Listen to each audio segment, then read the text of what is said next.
औज़ु बिल्लाहि मिनश शैतानिर रजीम। बिस्मिल्लाहिर रहमानिर रहीम। अल्हम्दुलिल्लाहिल्लज़ी ला यब्लुगु मिदहतहुल क़ाइलून वला युहसीना माअहुल आदून वला युअद्दी हक़्क़हुल मुज्तहिदून अल्लज़ी ला युदरिकुहु बुअदुल हिमम वला यनअलहु गौसुल फ़ितन अल्लज़ी लैसा लिसिफ़तिही हद्दुन महदूदुन वला नअतुम मौजूदुन वला वक़्तुम मअदूदुन वला अजलुम ममदूदुन फ़तरल ख़लाइक़ बिक़ुदरतिही व नशरर रियाह बिरहमतिही व वत्तदा बिस्सख़ूर मयदान अर्ज़िही वस्सलातु वस्सलाम अला सय्यदिल अंबिया वल मुरसलीन क़ातिमन नबिय्यीन सय्यदनिल मुमज्जद बशीरनिल मुसद्दद नज़ीरनिल मुअय्यदल मुस्तफ़िल अमजदल महमूदिल अहमद अबिल क़ासिम मोहम्मद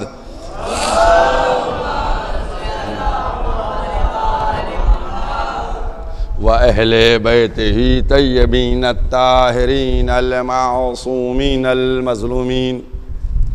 अम्मा बाद फ़क़त क़ाला हुसैन इब्न अली अलैहिस्सलाम उरीदो अन आमुरा बिल मारूफ व अनहा अनिल मुनकर। सलावत पढ़ दे मोहम्मद।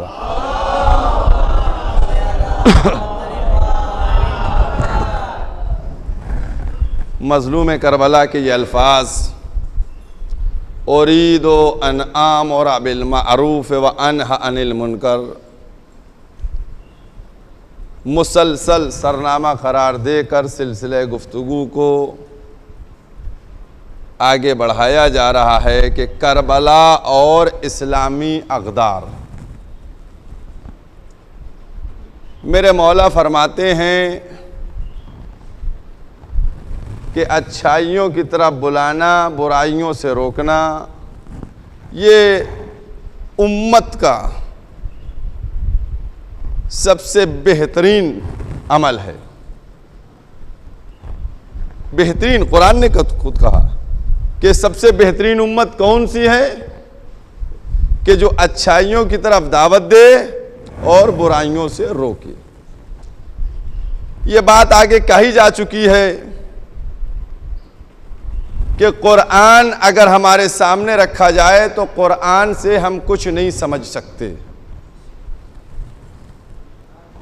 कुरान के साथ लाजिम है कि कुछ समझाने वाले हों।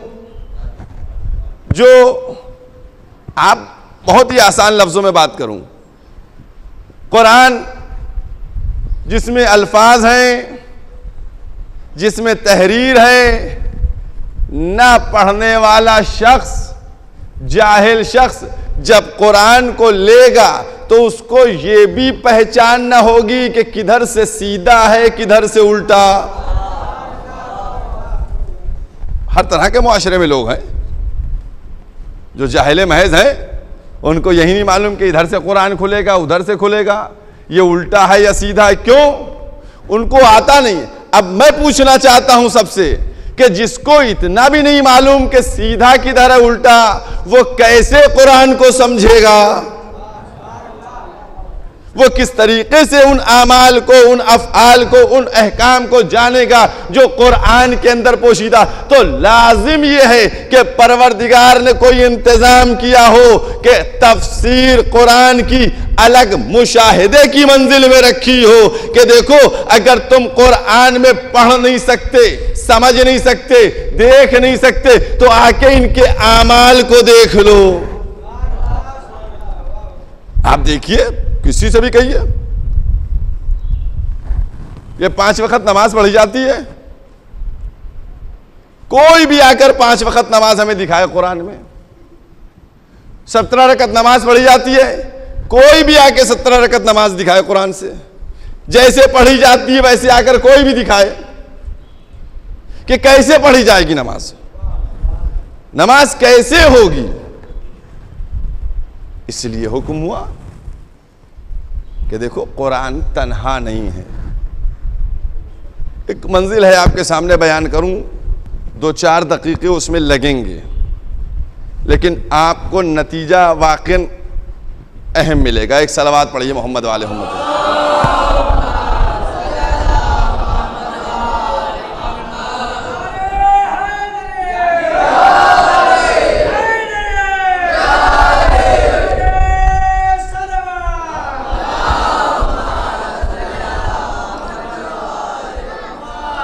ये जहन में रखिएगा कि पैगंबर ने फरमाया था कि मैं तुम में दो चीज़ें छोड़कर जा रहा हूँ, एक किताब है, एक अहले बैत है।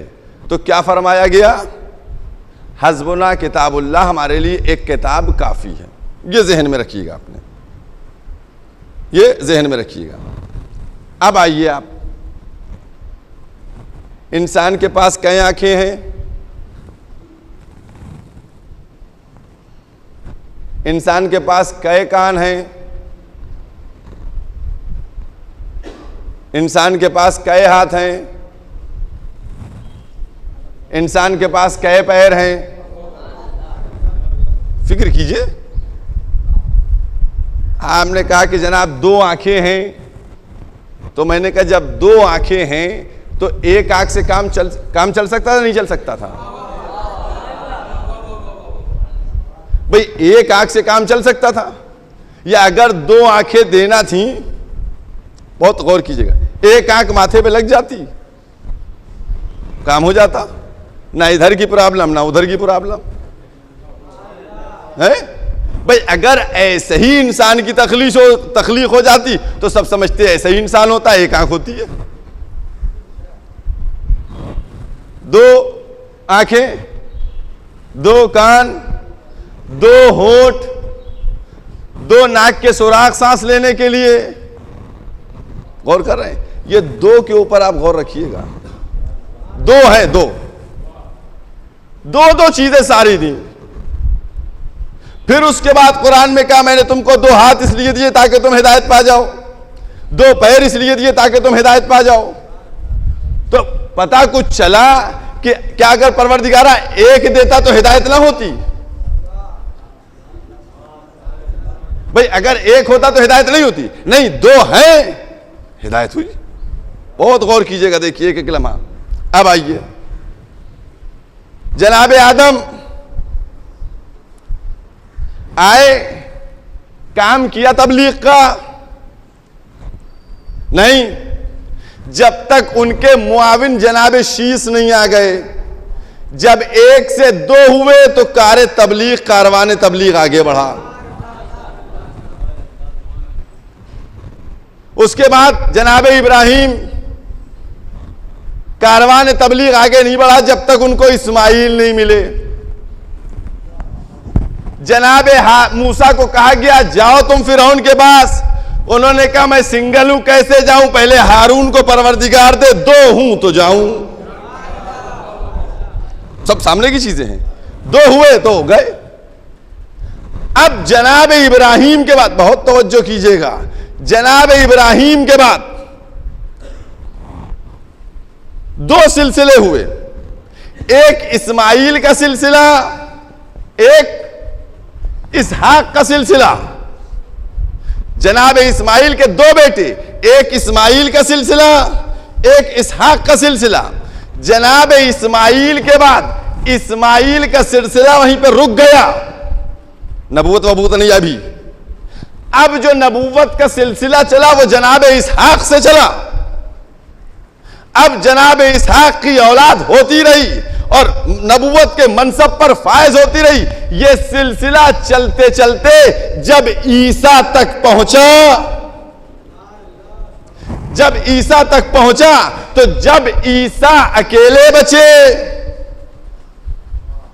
तो परवरदिगार ने कहा ईसा तुम तो सिंगल हो, सिंगल से काम लेते नहीं, ऊपर आ जाओ।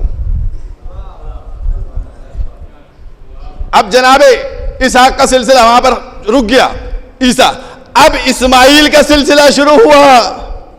इस्माइल के सिलसिले में एक नबी, लेकिन सबसे अफजल पैगंबर इस्लाम मोहम्मद मुस्तफा सल्लल्लाहु अलैहि वसल्लम।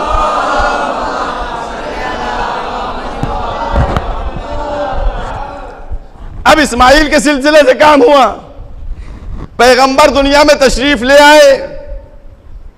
आने के बाद क्या कर रहे हैं? 10 साल हो गए कुछ नहीं, 15 साल हो गए कुछ नहीं, 18 साल के कड़ियल जवान हो गए कुछ नहीं, 20 साल के हो गए कुछ नहीं, 25 साल के हो गए कुछ नहीं, 30 साल के हो गए कुछ नहीं। ए परवरदिगारा, भरपूर जवान है मोहम्मद, अब इनसे तबलीग को काम को आगे बढ़ाओ। तो अजब नहीं ऊपर से आवाज आए, नादान अभी अकेले हैं, अभी अकेले हैं, अभी कैसे काम लूं, तुझको नहीं मालूम। मैं जब भी सिलसिला लेता हूं तो 2 से कार तबलीग को, कारवान तबलीग को आगे बढ़ाता हूं। लिहाजा अब इंतजार किया गया जब मोहम्मद के साथ अली आ गए। और तवज्जो कीजिएगा, अब कौन हुए? अब पैगंबर और मौला जब 2 हो गए तो अब तबलीग का काम आगे बढ़ा। जब पैगंबर गए तो अली और हसन थे, जब अली गए तो हसन और इमाम हुसैन थे, जब इमाम हुसैन गए तो अली इब्नुल हुसैन और मोहम्मद बाकिर थे। ये सिलसिला चलते चलते जब 12वें तक पहुंचा तो कहा पर्दे गैब में आ जाओ, क्योंकि एक से काम नहीं लेते।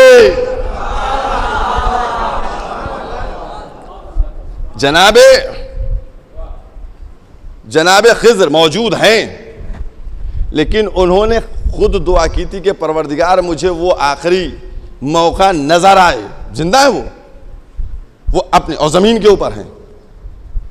बहुत तवज्जो कीजिएगा, परवरदिगार की जो मर्जी थी वो क्या थी? ईसा अकेले बचे तो ऊपर उठाया, आखिरी इमाम अकेले हुए तो अब इनको पर्दे गैब में रखा। अब खालिक ने क्या कहा? खालिक ने इरादा किया कि जब एक इसहाक की नस्ल का, एक इस्माइल की नस्ल का, अब जब हम भेजेंगे तो इसहाक की नस्ल का एक होगा, इस्माइल की नस्ल का होगा। अब दोनों जाएंगे और सिलसिला हिदायत को आगे बढ़ाएंगे। एक इसहाक के सिलसिले की कड़ी होगी, एक इस्माइल के सिलसिले की कड़ी होगी। अब जब दोनों सामने आएंगे तो अब होगा, अब हम भी इंतजार करें, तुम भी इंतजार करो कि इसहाक की औलाद आगे खड़ी होती है या इस्माइल की औलाद आगे खड़ी होती है।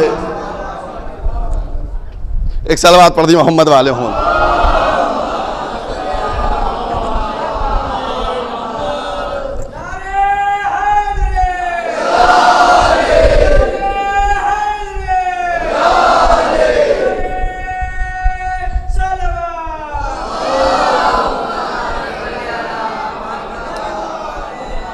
देखिए, मैंने आपके सामने इतनी देर इतना मरहले को पेश किया और मैं ये समझता हूं कि कोई ऐसी चीज नहीं थी कि जिसमें किसी के जहन थोड़ा सा भी कंफ्यूज हुआ हो। बिल्कुल एकदम क्लियर चीजें थी। चल रहा क्या, मैं बताना क्या चाह रहा हूं, इलाही मिशन यह है कि 2 के जरिए हिदायत हो। पूरी जिंदगी इंसान 2 के जरिए काम लेता रहे, 2 हाथ, 2 पैर, 2 आंखें। अब एक जुमला कहने जा रहा हूं, अब तो इंसान को समझ लेना चाहिए कि दुनिया से लेकर आखिरत तक का सफर अगर हिदायत कर सकता है तो 2 होंगी तभी हिदायत होगी। तो अब याद रखो, कुरान तन्हा हिदायत नहीं कर पाएगा। अगर आखिरत तक पहुंचना है तो अहले बैत को साथ रखो तो 2 हो जाए।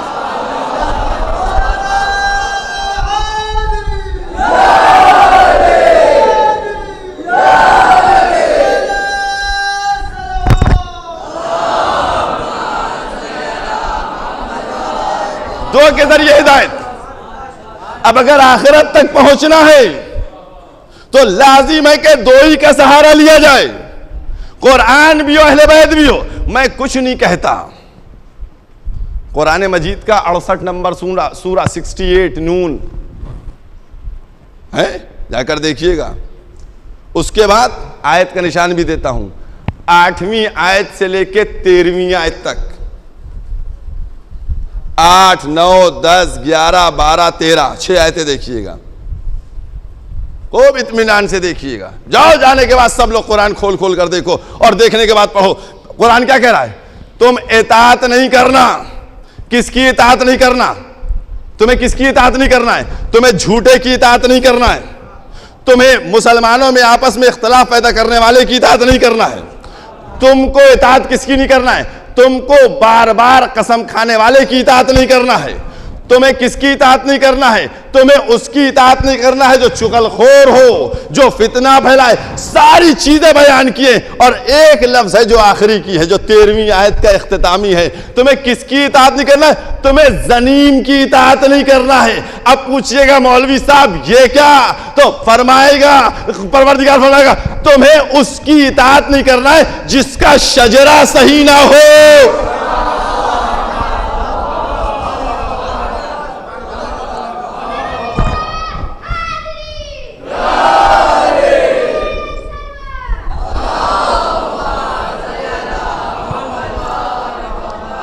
भाई मैंने आपके सामने, देखिए आपके सामने मैंने बयान किया, देखिए हवाले किया, इसकी इताअत नहीं करो, इसकी इताअत नहीं करो, इसकी इताअत नहीं करो, सबकी मना कर दिया, इनकी इताअत नहीं करना है। और आखिर में क्या लफ्ज है? जिसका शजरा सही नहीं है उसकी इताअत नहीं करना। जिसका शजरा सही नहीं है उसकी इताअत नहीं करना। अच्छा, इनकी इताअत हम नहीं करेंगे, बात क्लियर हो गई। अब इताअत हम किसकी करें? अब हम किसकी इताअत करें? तो सामने सीधी सी बात है, अल्लाह की इताअत करो, बहुत से मकामात पर है। रसूल की इताअत करो, बहुत से मकामात के ऊपर है। उसके बाद कौन है? साहिबान अम्र की इताअत करो। अब साहिबान अम्र कौन है? देखिए, कोई नाम जात डिटेल मिले या ना मिले, लेकिन इतना मिलेगा कि जो साहिबान अम्र होंगे वो कैसे होंगे, वो कैसे होंगे। मैं सब चीजों को छोड़कर सिर्फ एक बात कहता हूं कि उसकी इताअत न करो जिसका शजरा खराब हो, उसकी इताअत करो जिसका शजरा मजबूत हो। अब मैं कुछ नहीं कहता कि कौन किसकी इताअत करे, लेकिन हाथों को जोड़कर कहता हूं कि भैया अगर कुरान को मानते हो इताअत शौक से करो, लेकिन शजरे को चेक कर लो। सलावत पढ़ दे मोहम्मद व आले मोहम्मद।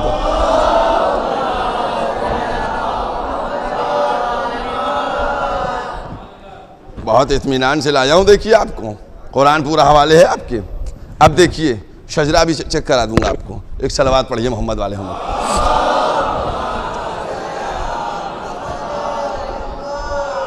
देखिए हमारा जो अकीदा है कि हम जो काम करते हैं उसके मुख्तार हम हैं, हम मुख्तार हैं। और फिरकों में अकीदा ये कि हम मुख्तार नहीं है, इंसान मुख्तार नहीं है, मोहताज है। समझे कुछ बात? मोहताज का मतलब क्या? इंसान कुछ काम नहीं करता, जो है वो अल्लाह करवाता है। हमारा क्या मामला है? जो काम है वो हम करते हैं। अब अगर अल्लाह करवाता है तो तीन हाल होंगे, या अल्लाह ने किसी काम को करवाया होगा। तो अगर अल्लाह ने किसी काम को करवाया तो जब अल्लाह की शिरकत, तो इसका मतलब क्या होगा? इसका मतलब ये होगा कि सजा उस बंदे को अकेले नहीं मिलेगी बल्कि दोनों को मिले, और दोनों में भी जो ज्यादा पावरफुल होता है उसको ज्यादा दी जाती है ना। तो अब ये मरहला सामने आ जाएगा और ये बात आपके सामने आ जाएगी, या उसी इंसान ने किया होगा। दोनों मरहला में अगर दोनों ने मिलकर किया तो फिर दोनों को सजा, और अगर इंसान ने खुद किया है, मुख्तार है, अगर खुद किया है तो फिर इंसान को सजा होगी। बात जहनों से करीब हो रही नहीं हो रही है? सिर्फ और सिर्फ नतीजा ये है कि अल्लाह हमारे काम में शरीक है या नहीं है? नहीं। अल्लाह ने हमको मुख्तार बनाकर भेजा, हमको इख्तियार दिया, अब हम अपने अमल को अंजाम दे रहे हैं, अल्लाह इसमें शरीक नहीं। लेकिन और मसलक के लोग क्या कहते हैं? कहते नहीं, अल्लाह ने हमको मोहताज बनाया, जो करवाता है वो अल्लाह करवाता है ना? जो करवाता है अल्लाह करवाता है, हम नहीं। जो करवाता है वो अल्लाह करवाता है। हमने क्या कहा? नहीं, हमसे गलती होती है। बहुत रुकिएगा इत्मीनान से। अब आइए, जब मामलात आगे बढ़े इब्लीस का और परवरदिगार का और जनाबे आदम का, और गौर किया देखिए, जब सारी बातें हुई, जनाबे आदम से पूछा गया, हे आदम तुमने ये फल क्यों तोड़ के खा लिया जब मना किया गया था? तो आदम ने कहा, परवरदिगार मुझसे गलती हो गई, मुझसे गलती हो गई, है ना, यही तो था ना, मुझसे गलती हो गई। ठीक। उसके बाद इब्लीस, ए इब्लीस तूने सजदा क्यों नहीं किया? तूने सजदा क्यों नहीं किया? कहा, परवरदिगारा तूने मुझको भटका दिया। कसम खुदा की, कितने अक्लमंद हैं आप। कुरान मजीद का 15 नंबर सूरा है, निशान आयत का 39-39 जाकर देखिएगा। परवरदिगार 39 नंबर में परवरदिगार से इब्लीस कहता है, परवरदिगारा तूने मुझको बहका दिया। समझ गए? 39 और 40 2 नंबर देखिएगा। लेकिन तूने मुझको बहका दिया तो मैं भी रास्ते पर बैठ जाऊंगा, तेरे बंदों को बहकाऊंगा, मगर उनको नहीं बहका पाऊंगा जो तेरे मुखलिस होंगे। जाकर देखिएगा 15वें नंबर सूरे में, सूरह हिज्र, जाकर देखिएगा 39 नंबर आयत। क्या कहा? फिर तिहरा रहा हूं। आदम ने क्या कहा? परवरदिगार मुझसे खता हो गई। इब्लीस ने क्या कहा? तूने मुझको बहका दिया, तूने मुझको बहका दिया। कुछ आपके समझ में आया नहीं आया? सजदा इब्लीस ने नहीं किया था।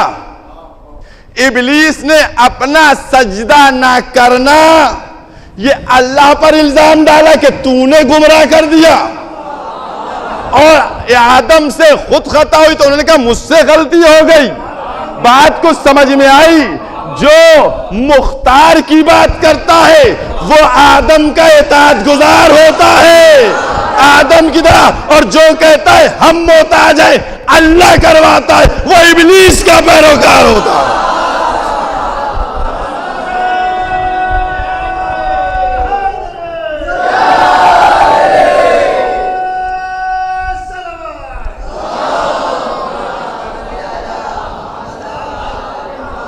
साफ बात है, सीधी बात हो रही है। इब्लीस कहता तूने बहका दिया, रास्ते से हटा दिया। ये खुद नहीं हटा, अल्लाह ने हटा दिया। तो भाई यही तो दो ज़हनियतें चली हैं, एक आदम का है मिजाज, एक इब्लीस का मिजाज है। अब टेली करते चले जाओ, कौन मिजाज है आदम पे चल रहा है, कौन मिजाज इब्लीस पे चल रहा है। बस मैंने इसीलिए कहा था कि शजरा तुमको दिखा दूंगा। अब जो आदम की औलाद होगा वो आदम की इताअत करता नजर आएगा, और जो शैतान की औलाद होगा, सलावत पढ़ दे मोहम्मद व आले मोहम्मद।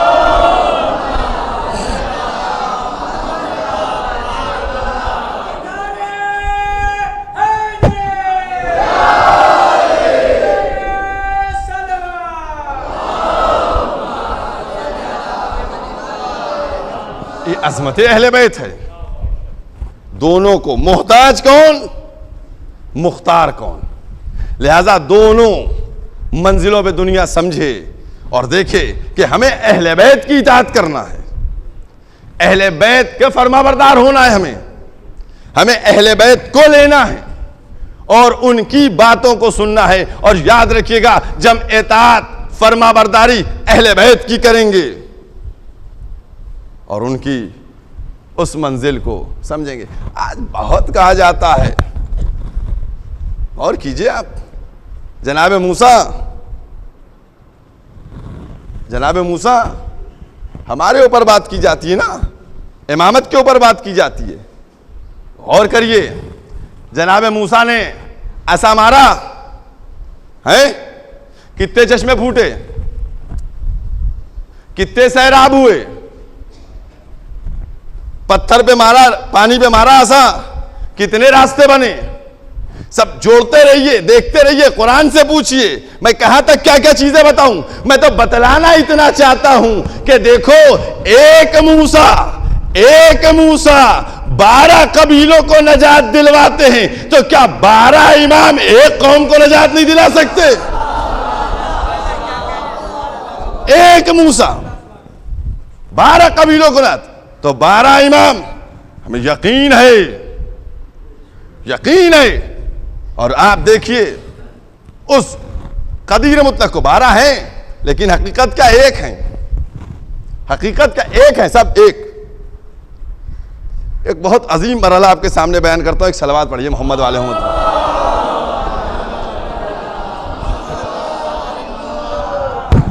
एक ऐलान पहले आप समाअत फरमा लें कि इंशाअल्लाह कल से यहाँ जो है ताबूतों की ज़ियारत कराई जाएगी। कल 5 मुहर्रम को जनाब औन मोहम्मद के ताबूत बरामद होंगे। चूँकि ये जो जन्नत माफ़ सोसाइटी है वो कुछ प्रोग्राम का इनकाद करती है और कुछ मन्नतें और मुरादें वगैरह इस तरीके से आती हैं, लिहाजा उसका अहतमाम है और कुछ चीज़ें जिनकी वजह से, चूँकि हमारा अक़ीदा यही है और हम उसी अक़ीदे पर कायम हैं कि जो कुछ भी हमको मिलता है वो इन्हीं के दर से मिलता है, इन्हीं के यहाँ से हम पाते हैं। लिहाजा बीमार शिफा के लिए, लावालद औलाद के लिए, जिसकी बेटी की शादी नहीं हो रही वो इसके लिए, तो उसी से मुताल्लिक़ कुछ प्रोग्राम हैं कि 5 मुहर्रम को जनाब औन मोहम्मद के ताबूत बरामद होंगे। 6 तारीख़ को हज़रत अली अकबर की शबी बरामद होगी और ख़ुसूसन 7 मुहर्रम को अक़्द जनाब क़ासिम का एक मंज़र होता है और जिसके एक अलग एहतमाम है वो होगा। और उसके बाद 8 मुहर्रम को हाज़री का दस्तरखान है और 9 मुहर्रम को शबियाँ बरामद होंगी। लिहाजा इन ज़ियारात और जो हज़रात तबरुकात वगैरह चाहते हैं इंशाअल्लाह इन दिनों में भी ज़रूर तशरीफ़ लाएँ। एक सलावत पढ़ दे मोहम्मद वाले मोहम्मद।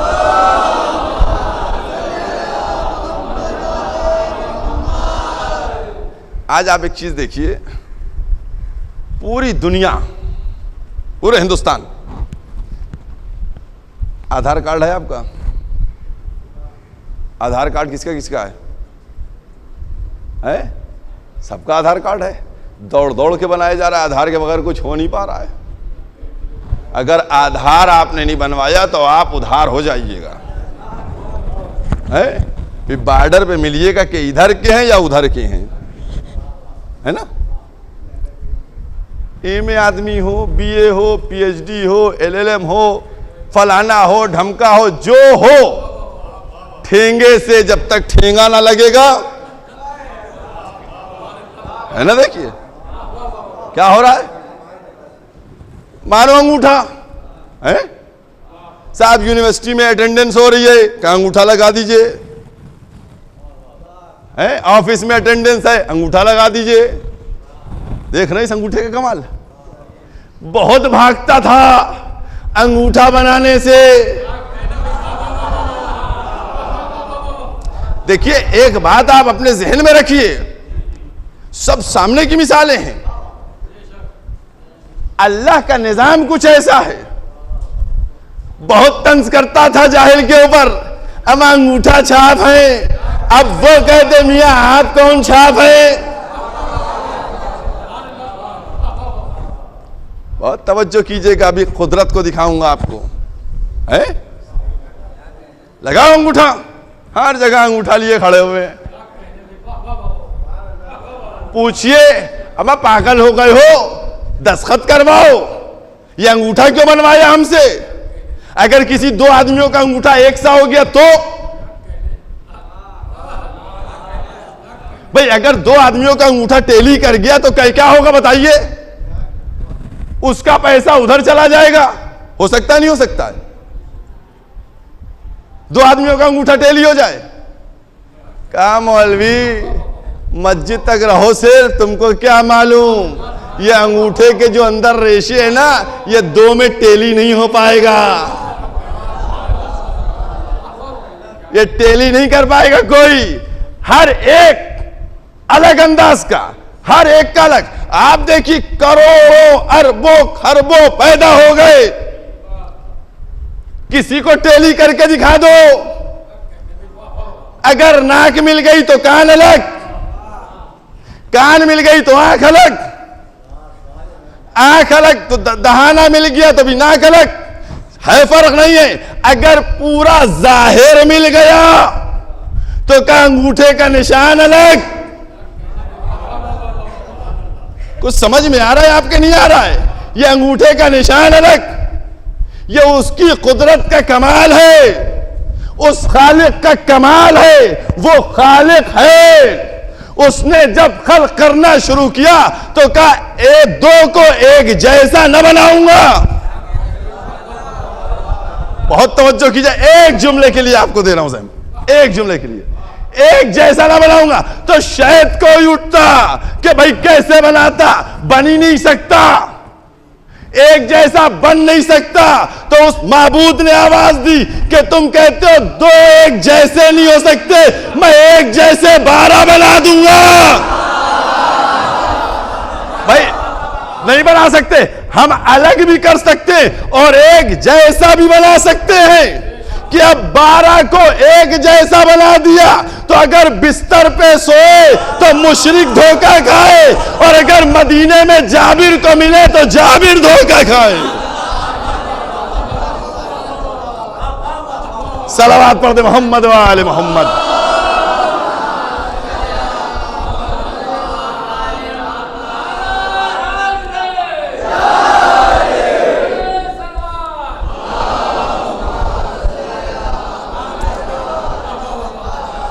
अज़मत अहले बैत है।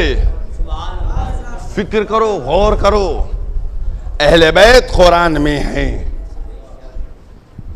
अगर चाहते हो तुम इमाम हुसैन को,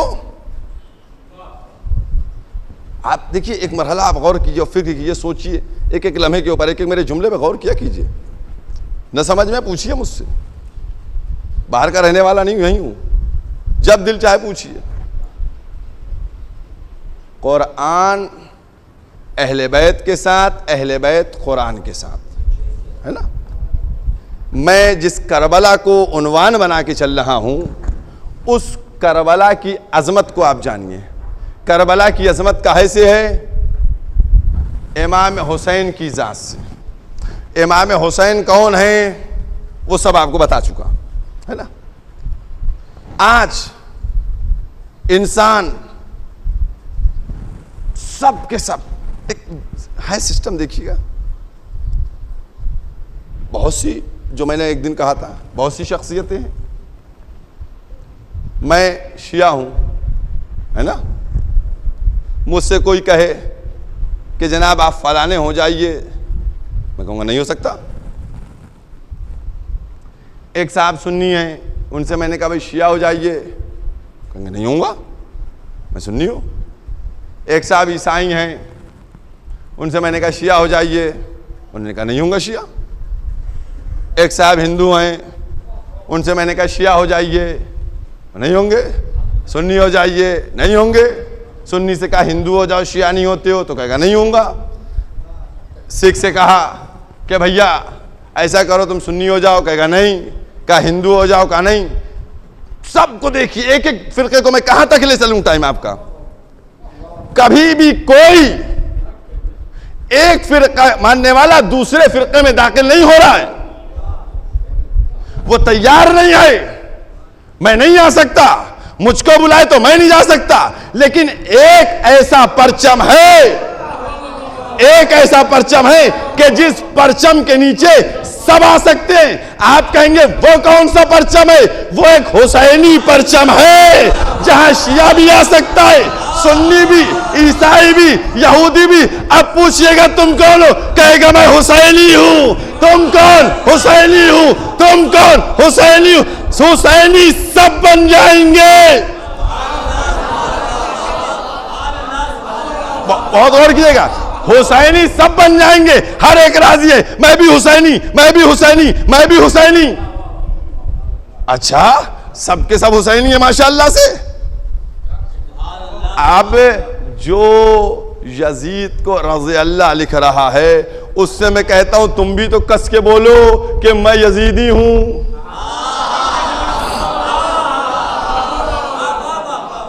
भाई हम ये देखिए, पूरा जो है देखिए, हक व बातिल की बात है ये, पूरी कायनात में ढूंढिए और एक कोई ऐसा शख्स मिला के दिखा, मुझे लाकर दिखा दिए जो कहे मैं यजीदी हूं। बताए कोई मैं यजीदी हूं, मैं यजीदी हूं। याद रखिए, हर एक का हुसैनी कहना और किसी का अपने को यजीदी ना कहना, यही हुसैन की कामयाबी की दलील है।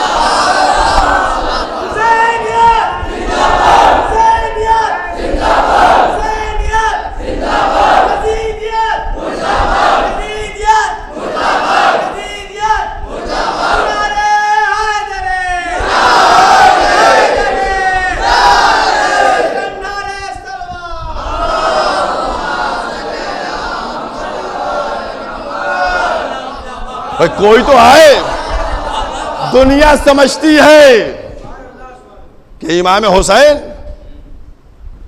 वो शहीद हो गए। नहीं, कौन? यही तो मेरे मौला ने दिखाया।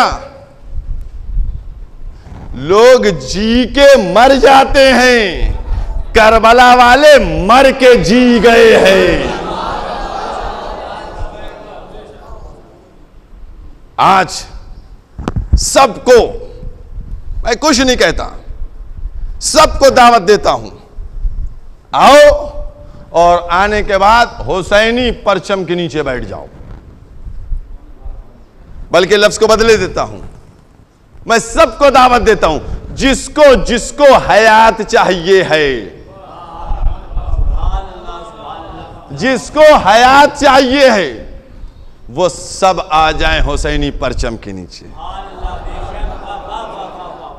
हुसैनी परचम के नीचे आ जाएं। और ये बात बिल्कुल समझ लेना चाहिए कि अगर हुसैनी परचम के नीचे आ गए तो फिर मौत नहीं है, मौत नहीं है।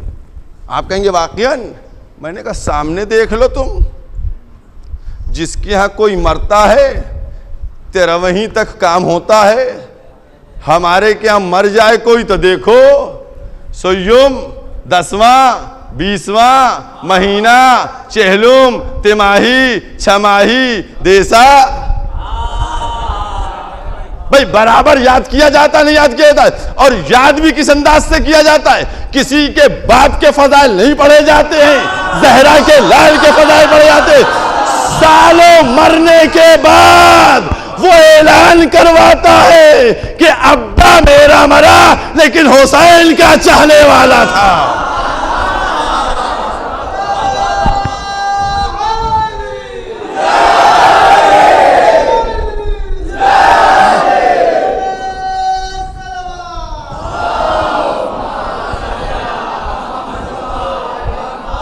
और ये बात अलग है, एक बात दरमियान में आ गई तो कह दूं कि जो 8 मुहर्रम के अलम के रास्ते से मुताल्लिक़ गुफ्तगू है, उसमें जो बात थी वो सिर्फ गुज़श्ता साल के लिए थी।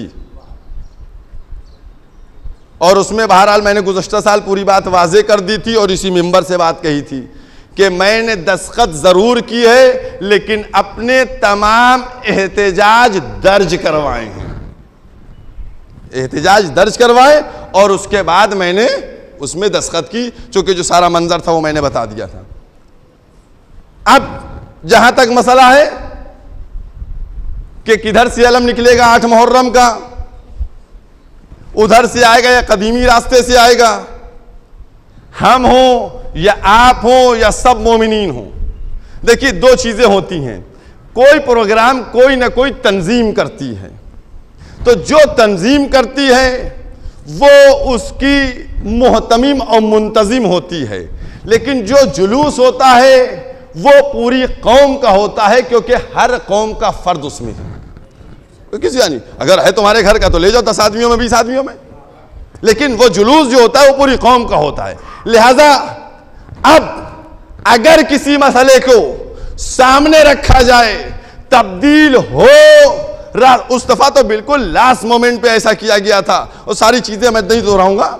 मैं ये कहना चाहता हूं कि अगर कोई मसला हो और उसमें बात की जाए तो बहुत बड़े बड़े हमारे मजमे हैं, उनसे बात करके फिर फैसला किया जाए।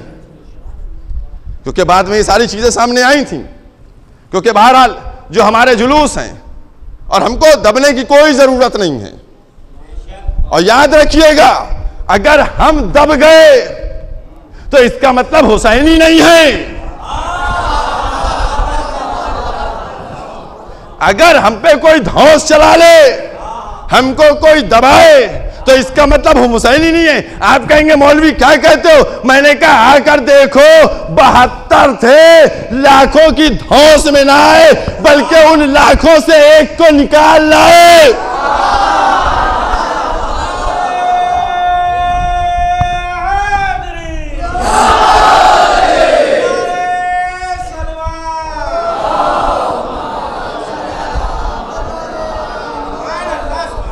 कुछ नहीं, हर एक को कब्र में जाना है और दीन पर मरे।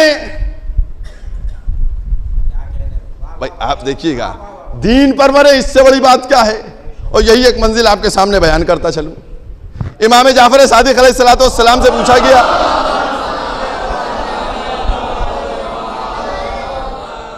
कि मौला ये बताइए, करबला में सब मरने के लिए इतना बेकरार थे, हर एक कि पहले हम जाएं, पहले हम जाएं, पहले हम जाएं, इस तरीके से सबका अंदाज था मौला।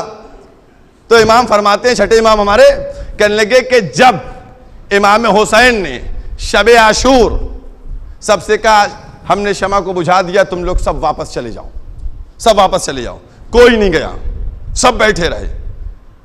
मौला ने जन्नत का वादा किया था, जाओ जन्नत भी दे देंगे, जिंदगी भी मिल जाएगी, सारी बातें हो गई थी, चले जाओ, कोई नहीं गया। जब सब रुके रहे, कोई नहीं गया, तो उसके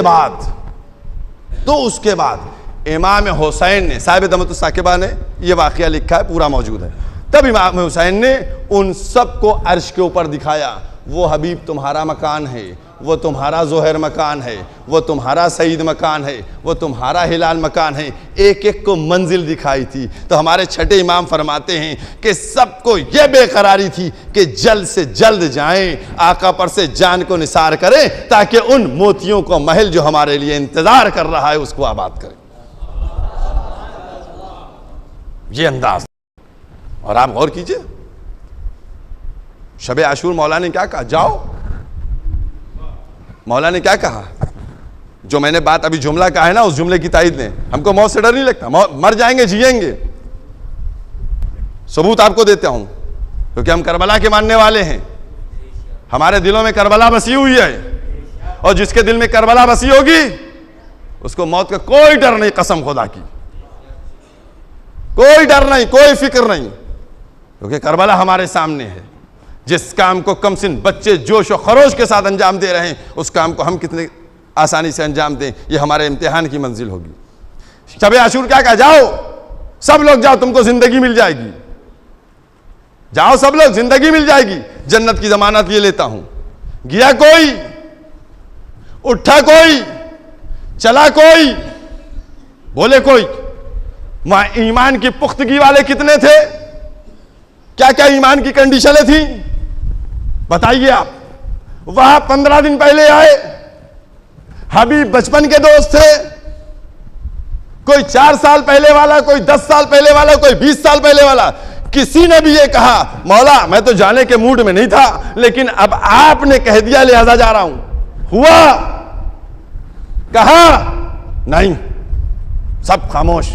मौला मरना कैसा? क्यों नहीं गए? बड़ा मरहला होता है जब कोई जुमला जबान से निकल जाए तो उस जुमले को दलील के साथ पेश करके प्रूफ किया जाए। क्यों नहीं गए? इसलिए नहीं गए, जाते तो क्या होता, जाते तो क्या होता, जन्नत मिलती, जन्नत मिलती, कंपलसरी थी। कई साल जिंदा रहते? 1 साल, 2 साल, 3 साल, 4 साल, 5 साल, 10 साल, कितना जिंदा रहते? कितना जिंदा रहते? 10-20 साल जिंदा रहते।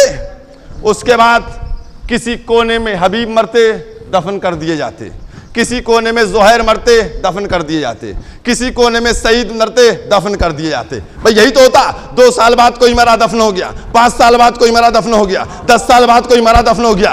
ये सब जिंदा तो रहते 5-7 साल तक, लेकिन दफन होने के साथ दफन हो जाते।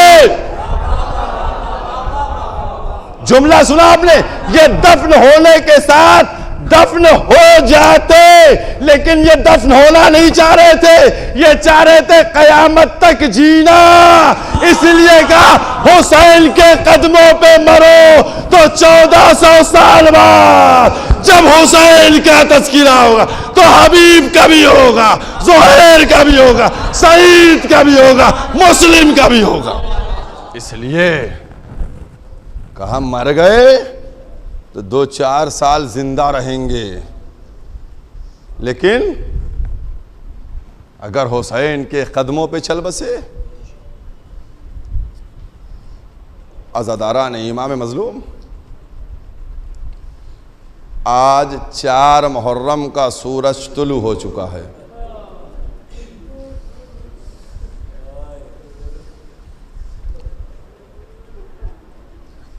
करबला की सरजमीन पर लश्कर पे लश्कर आ रहे हैं।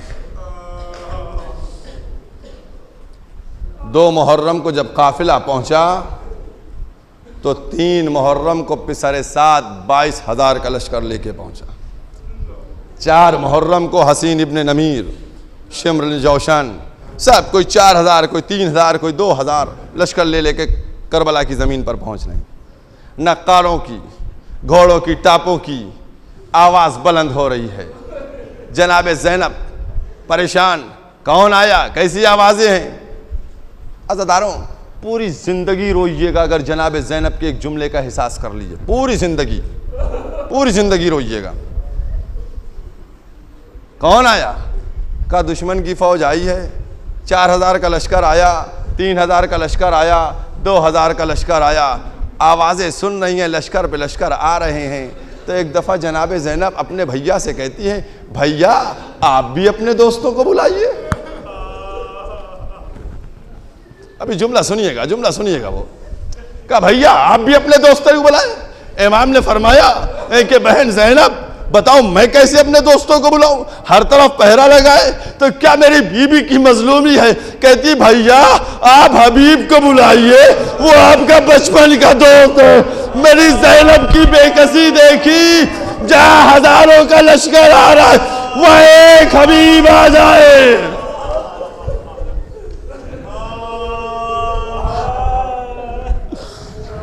एक हबीब आ जाए तो ज़ैनब के दिल को तसल्ली हो। ये मेरी जनाब ज़ैनब की बेकसी। बस अज़ादारान इमाम मज़लूम, इमाम हुसैन ने खत लिखा, रुजुल फ़क़ी, कौन हबीब। बस हबीब के लिए 2 जुमले कहता चलूं, तारुफ तो करा दूं हबीब से, सब जानते हैं, लेकिन याद को ताज़ा कराना है। जा रहे हैं, कुछ बच्चे खेल रहे हैं, बच्चों को खेलते हुए देखा, पैगंबर इस्लाम असहाब के साथ हैं, बैठ गए और बैठने के बाद एक बच्चे को बुलाया, अपने जानू में बिठाया, उसका बोसा लेने लगे। चाहने वालों ने पूछा या रसूल अल्लाह इतने बच्चे खेल रहे हैं, आपने किसी बच्चे का बोसा ना लिया, इसमें क्या खुसूसियत है। कहा तुमने जो मैंने देखा वो तुमने नहीं देखा। कहा या रसूल अल्लाह आपने क्या देखा। कहा मैंने देखा कि मेरा नवासा हुसैन जा रहा था, मेरा हुसैन आगे आगे चल रहा था, ये पीछे पीछे उसके कदमों की खाक उठा के अपनी पेशानी पर मल रहा था।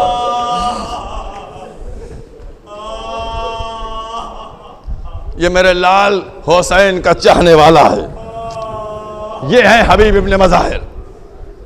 जब जौजा ने पूछा किसका खत आया, कहा हुसैन ने बुलाया है। सारे वाकयात को छोड़ता हुआ मंजिल के ऊपर आ रहा हूं, तमाम चीजों को तर्क करता हुआ आया, का हुसैन का खत आया। अभी क्या सोचा, क्या सोचता हूं, कैसे जाऊं, क्या जाऊं, पहरा लगा ये लगाए। जौजा को गजब आ गया, कहा मेरा दुपट्टा तुम लो, मेरी चूड़ियां तुम लो, अपनी तलवार मुझको दे दो। बस जैसे ही ये हौसला देखा, कहा बीबी मैं तो इम्तिहान के लिए कह रहा हूं, ये कैसे मुमकिन है कि रसूल का नवासा बुलाए और उनका खादिम न जाए। जनाबे हबीब इब्न मज़ाहिर की ज़ौजा ने कहा ए हबीब अगर तुम सच कहते हो तो दिल चाहता है तुम्हारे कदमों का बोसा लूं।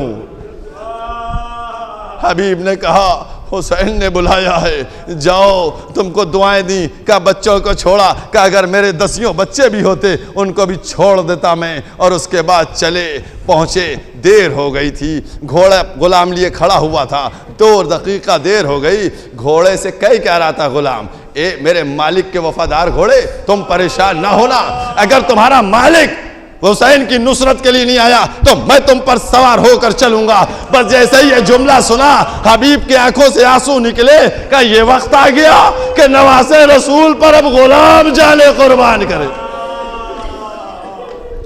अज़ादारान इमाम मज़लूम हुसैन की नुसरत के लिए उधर हुसैन ने अलमों को सजाया। सजाने के बाद ये अब्बास 12 हिस्सों में अपने लश्कर को, मुख्तसर से लश्कर को तकसीम किया, सबको एक एक अलम दिया। एक अलम बचा हुआ था, अलम बचा हुआ है। मौला ये आपने अलम किसी को नहीं दिया, का इसका लेने वाला अभी आ रहा है। मौला आपने इसको भी नहीं दिया, का अनकरीब पहुंचने वाला है। देखने वालों ने क्या देखा कि एक दफा राह कूफा से गुबार उठी, उसके बाद जब वो छटी, हबीब बड़ी तेज रफ्तारी से चले आ रहे हैं। कहा खुदा का शुक्र है इस अलम को लेने वाला आ गया। अज़ादारान इमाम मज़लूम, जैसे ही हबीब पहुंचे, एक एक जुमला किताबों का पढ़ा हुआ आपके सामने बयान कर रहा हूं। हबीब पहुंचे और पहुंचने के बाद आपस में गुफ्तगुएं शुरू हुई। जब गुफ्तगुएं शुरू हुई तो आवाज़ें बुलंद हुई। जब आवाज़ें बुलंद हुई तो खेमे के अंदर आवाज़ गई।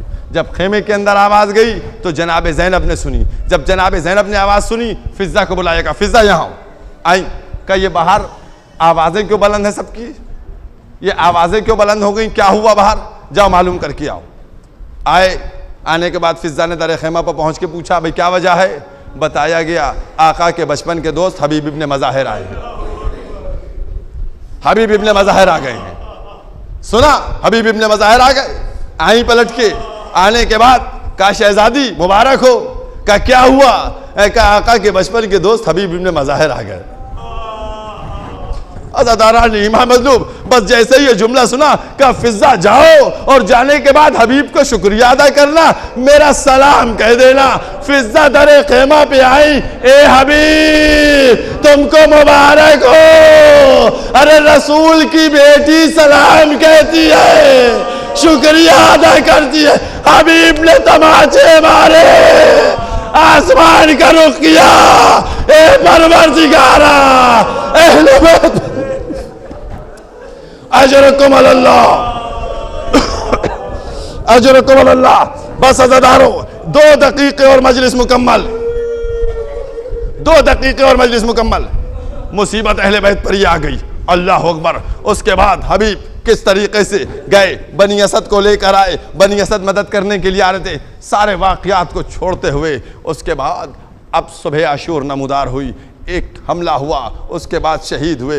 अज़ादारों तसव्वुर करके देखो कि क्या जोश है, क्या जज्बा है। कभी हबीब आते हैं, कभी शहीद आते हैं, एक एक करके सब।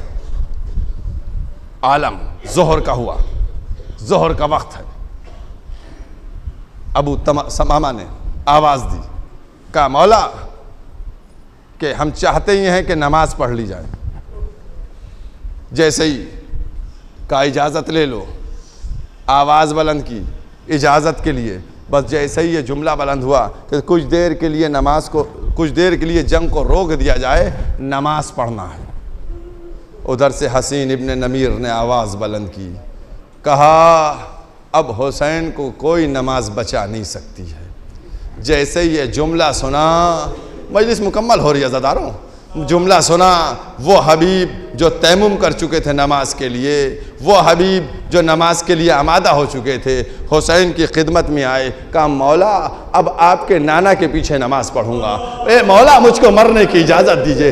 इस गुस्ताख ने कहा है उस हुसैन को नमाज फ़ायदा नहीं पहुँचाएगी, अब मैं इसको बताता हूँ क्या तुझको नमाज फ़ायदा पहुँचाएगी। हुसैन ने दुआ दी, इजाज़त दी। हबीब इब्ने मज़ाहिर मैदान में पहुँचे, जंग करना शुरू की। बड़ी बहादुरी से जंग कर रहे हैं, बड़ी शजाअत के साथ जंग कर रहे हैं। अल्लाह अकबर, क्या जंग है हबीब की। हबीब सिर्फ एक मकसद के तहत हैं, हसीन इब्ने नमीर हमको मिल जाए, हसीन इब्ने नमीर हमको मिल जाए। हसीन हमको मिल जाए। अज़ादारों, हबीब तलवार को निकाले हुए, नेज़े को पकड़े हुए चाहते हैं। एक दफा देखा, वो दूर पर नजर आया, इन्होंने नेज़ा मारा, उसने बच के निकाल दिया, हबीब ने उसके ऊपर हमला किया। अज़ादारों, लेकिन हबीब दुश्मनों से गाफिल हो गए, क्योंकि उसने तौहीन इमामत की थी, लिहाजा आप चाहते थे कि उसको जल्द से जल्द वासिल जहन्नम पहुंचा दे। हबीब का मकसद था कि हसीन को मारे। एक जालिम ने पुष्ट से छुप कर वार किया, नेज़ा पुष्ट से सीने के पार हुआ। हबीब तड़प गए, घोड़े पे संभल न सके, जमीन की तरफ चले, कहवे का रुख किया, आका मेरी मदद को आइए। बस अज़ादारा नहीं मालूम, 2-3 जुमले बचे हैं, रो लीजिएगा और पुरसा दे दीजिएगा। किसको पुरसा देना है? ज़हरा के गरीब का पुरसा शहजादी ज़हरा को देना है। अज़ादारा नहीं मालूम, हबीब के सरहाने पहुँचे और पहुँचने के बाद हबीब का सर अपने जानू में रखा, आंसू बहना शुरू हो गए। हबीब, हमको बड़ा शाख है, तुम दुनिया से रुखसत हो गए। हाँ, अज़ादारा नहीं मालूम, हबीब ने भी अपने आका के चेहरे को देखा। क्या रहा होगा, क्या गुफ्तगू रही होगी इन बचपन के दोस्त से मुझको नहीं मालूम, लेकिन इतना मैंने खुद पढ़ा है कि मेरे मौला इमाम हुसैन का चेहरा जर्द हो गया था, चेहरा जर्द हो गया था। उसके बाद हबीब इस दुनिया से रुखसत हो गए। हबीब का लाशा लिया और लेने के बाद मख्तल मिलाकर सजा दिया। अज़ादारों, आपने जुमले को बड़े आसानी से सुन लिया। ये कौन थे? ये वो चाहने वाले थे जिनके हुसैन लाशें मख्तल मिला लाकर सजा रहे थे। ये वो थे कि जो इस दुनिया से जा चुके थे, जो जख्मों से चूर चूर पड़े हुए थे, लेकिन अज़ादारों, इनकी मवद्दत में कोई कमी न थी। आप कहेंगे क्या मतलब? अरे मैंने कहा यही वो लाशें थे कि जब हुसैन ने असरे आशूर कहा, हल मिन नासिर यंसुरना, अरे कौन है जो मदद करे, तो कटी गर्दनों से आवाज, ए मौला मौत ने मजबूर कर दिया, वरना आपकी नुसरत।